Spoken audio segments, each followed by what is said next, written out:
né, coisas extraordinárias na nossa vida, ter atitudes, ter ações. Isso é muito importante, né, meus irmãos?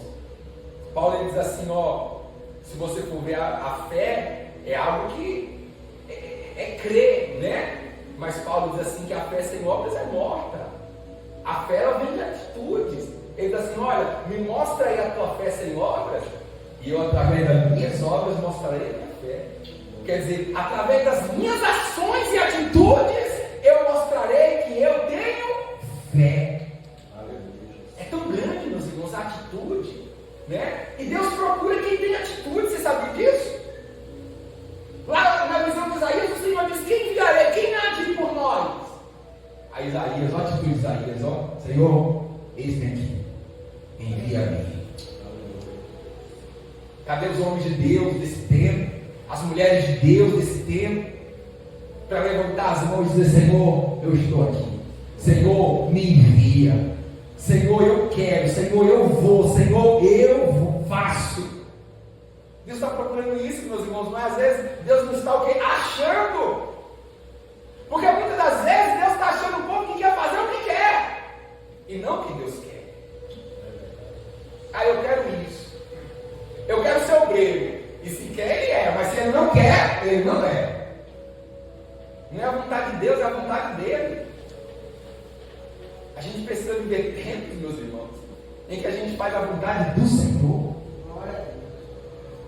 Aonde Deus diz assim, você vai ser um obreiro, você vai ser um pastor. Não quero, não quero. O profeta Elias, ele diz assim para Eliseu, você sabe o que eu fiz contigo. Então você vai e volta, porque a gente tem que ir. Olha que coisa, meus irmãos. Não era o que Eliseu queria, mas era o que Deus queria. Jonas, ele falou, eu não vou para esse canto que Deus quer não. Eu vou para outro. Mas o Senhor diz, eu vou mostrar para você, Jonas, que não é o que você quer, é o que eu quero.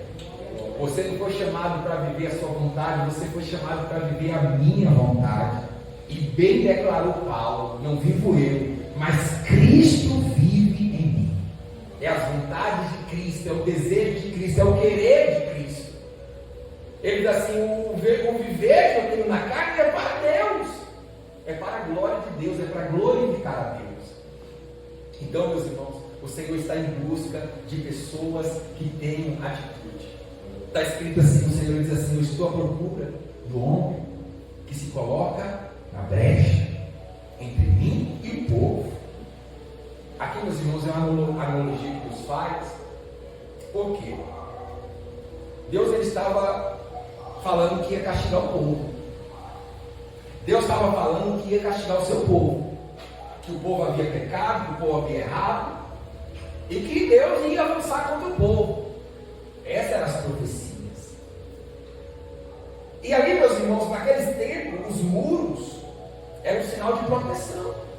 Então, quando o inimigo ia contra o povo, os muros eram o que barravam, os muros eram o que protegiam. Só que o muro com brecha, ele não protegia nada. E aí Deus está fazendo o quê? Deus está falando o quê aqui, ó? Que o povo dele, os muros do povo estavam rachados. E Deus estava procurando um homem que se colocasse na brecha, que impedisse o castigo chegar, que impedisse a punição chegar. Alguém, por exemplo, como Moisés. Moisés foi o homem que se colocou na brecha entre Deus e o povo, aonde intercedeu, aonde Deus disse, Moisés, esse povo aí, acabou, não vou mais no meio desse povo aqui, eu vou consumir esse povo aqui. Moisés, ele intercedeu, Moisés disse, Senhor, tenha piedade, Senhor, tenha misericórdia, Senhor, as nações da terra vai dizer que o Senhor, que esse povo morreu no deserto, porque o Senhor não tinha força para colocar o povo na terra prometida. Senhor, e Moisés foi intercedendo, Moisés foi lutando, Moisés foi, meus irmãos, buscando pelo povo. E Moisés alcançou a graça de Deus. Então é isso que Deus está procurando também, homens com atitudes, homens que se coloquem na brecha, homens, meus irmãos, pessoas, homens, mulheres que se coloquem na brecha para salvar o povo, para salvar a família, para salvar o